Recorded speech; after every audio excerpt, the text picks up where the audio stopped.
आज हम फिर आपको एक और नई पजल देते हैं इंग्लिश सीखने के लिए।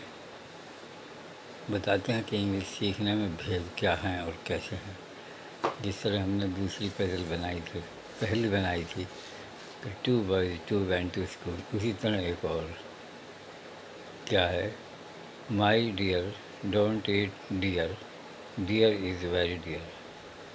फिर दोबारा बोलूँ, my dear don't eat deer, deer is very dear.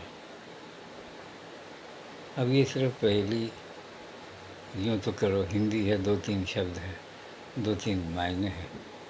कहाँ पर क्या शब्द रखा गया है और उसका मायना कैसे होगा, ये सब देखने जानने की बात है। तो वही जिस तरह पहले था, इसमें डियर माने हिरन और डियर माने प्यारा और डियर माने महंगा। 3 शब्द हैं।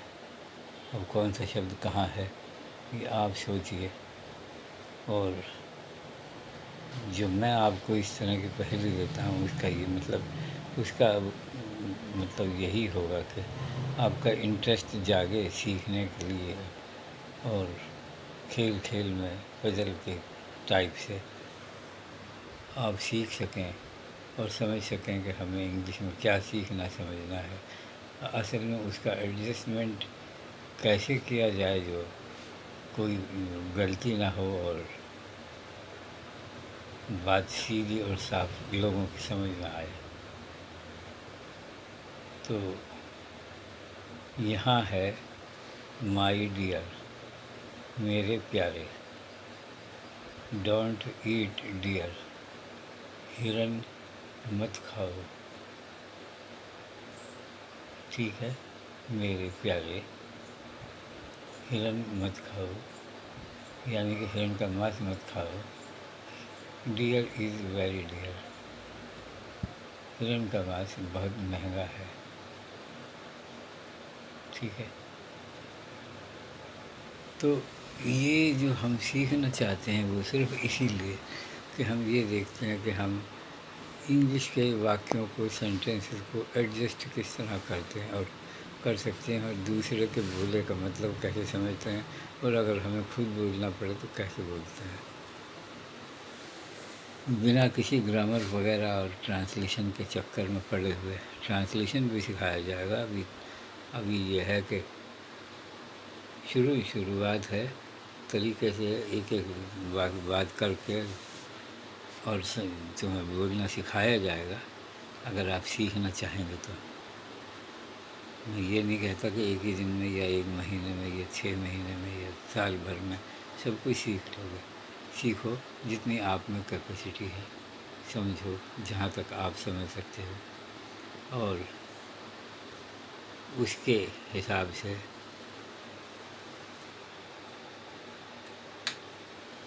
हिसाब से अपने अकल को दौड़ाओ और उसमें लगाओ, जिससे कि आपकी समझ में आए कि हम जो सीख रहे हैं वो क्या है और उसका इस्तेमाल कैसे किया जाए और उसका फ़ायदा कैसे उठाया जाए। तो जिससे कि आपकी इंग्लिश अच्छी मजबूत हो सके और आप ये कह सकें, हाँ जी मैं इंग्लिश बोलना चाहता हूँ। माई डियर, मेरे प्यारे, इसमें कोई एडजस्टमेंट की बात नहीं है। 2 हर्फ़ों की बात छोटी सी है, सभी कहते हैं, सभी जानते हैं माई डियर क्या होता है। माई डियर, मेरे प्यारे, कोई भी किसी से कह सकता है माई डियर। अब सवाल आता है डू नॉट ईट डियर, यानी कि डोंट ईट डियर। इसमें नेगेटिव सेंटेंसेस है और कर्ता जो है, सब्जेक्ट, वो छुपा हुआ है। ये है यू डोंट ईट डियर। तो डोंट ईट डियर का मतलब है हिरन मत खाओ।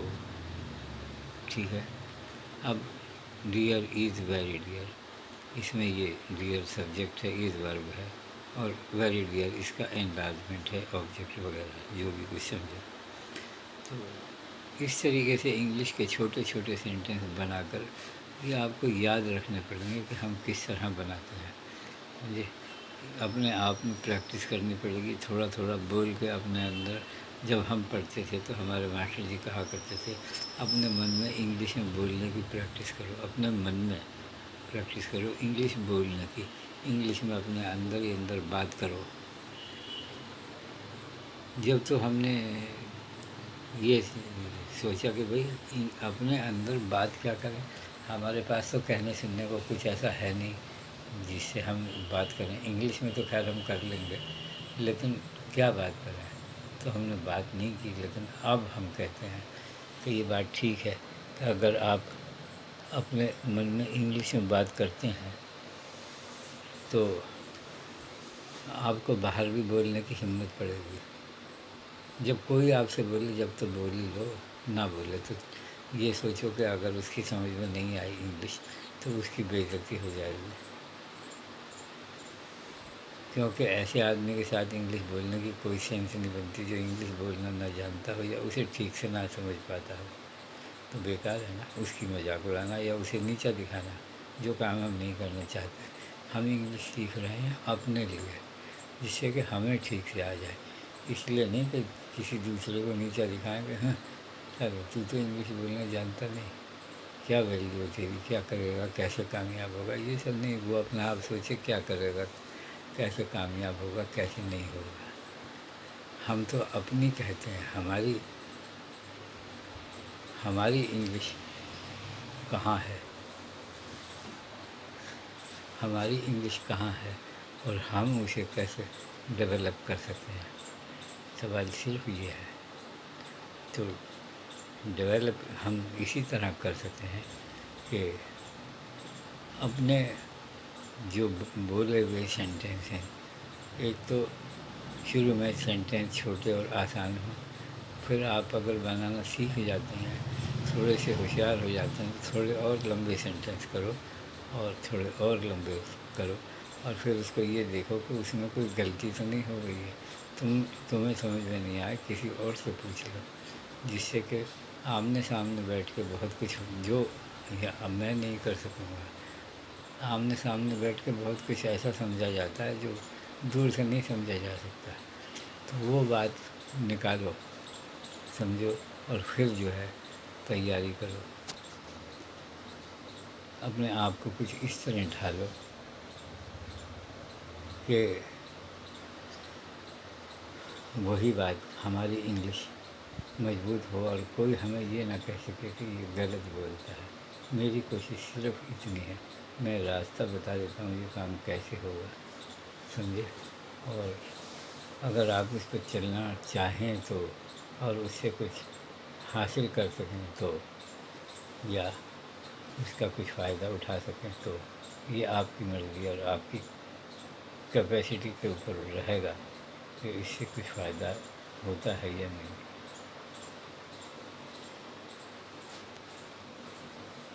मैं तो सिर्फ समझा सकता हूँ, मैं तो सिर्फ समझा सकता हूँ।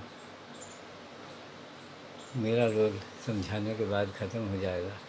अगर आपकी कोई बात समझ में नहीं आती तो आप पूछ सकते हैं। मेरा नंबर 7048973753 है। आप इस पर जब मर्ज़ी पूछो, और जो मैंने पढ़ाया वो भी, और जो मैंने नहीं पढ़ाया अगर आप वो भी पूछ सकते हैं तो वो भी पूछिए, मैं आपको समझाऊंगा और बताऊंगा, गलती निकालूंगा। और फिर आपसे ये पूछूंगा कि आपको इसमें परेशानी क्या है जो आपने ये आपकी पकड़ में ये नहीं आया, और उसको निकाल के फिर मैं समझूंगा कि मैंने अपना काम पूरा किया, और आप भी ये समझ लें कि हाँ हम कुछ सीख गए। तो सीखना तो आपको ही है ना। इसके लिए न तो हम आपसे जोर देंगे और न ही हम आपसे कुछ और कहेंगे। हाँ, ये पूछ ज़रूर सकते हैं कि आपकी समझ में आया या नहीं आया, या समझा सकते हैं कि आप इस तरह समझो या उस तरह समझो, या ऐसे समझो या वैसे समझो। इससे आगे एक और बड़ी अच्छी पहेली है कल बताऊंगा। आज यहीं तक।